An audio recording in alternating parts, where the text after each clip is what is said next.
get your point of sale reports and you realize quickly, almost from receiving, your first P&L for your location, as your accountant is helping you or you're doing it yourself, account for all the line items that it takes to run this retail business. When you go into the point of sale, you're looking at car counts, membership sales, revenue. The point of sale systems are going to tell you, well, your revenue and your employees, right? Because you'll implement your employees in there. They will try to get you to a point of where you know what your average cost per car is and your net income per car and certain metrics along those lines that pertain to those car counts.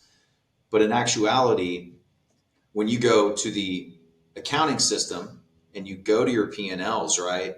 And then you start to see that, well, yeah, the top line might be right, but this isn't necessarily all that matters. You've got a slew of fixed and variable expenses, accounting for anything from utilities, so your electric, your water, but not only, those types, you've got landscaping, right? You've got advertising, you have payroll expenses, you have tax expenses for payroll, you've got payroll service fees, you may be paying rent to a master company that's coming off the top, right?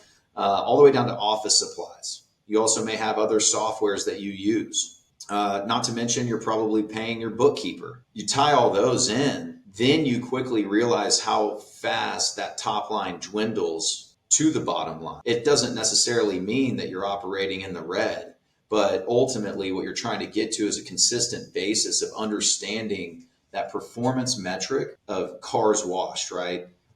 In my experience, that was always our goal from the beginning. Just knowing your car count is one tiny sliver of the actual performance basis of said car count, right? Like, you can't only run these reports to give you an idea of how much money you're making, how profitable are we, what did we spend our money on, understanding how much things are costing us on a per car basis and historically tracking that, and then putting trend lines on it, right? And variances to understand, are we still operating within a certain threshold that we thought we would? So all those proactive measures that you ultimately are trying to get to outside of the point of sale world, without having the ability to marry these systems together, it is a manual process. That workload falls on, if you're a smaller guy, it's going to fall on the shoulders of the owner and or owner's partner, right? Who's maintaining, managing these stores, hiring people, making sure, visiting locations that you got.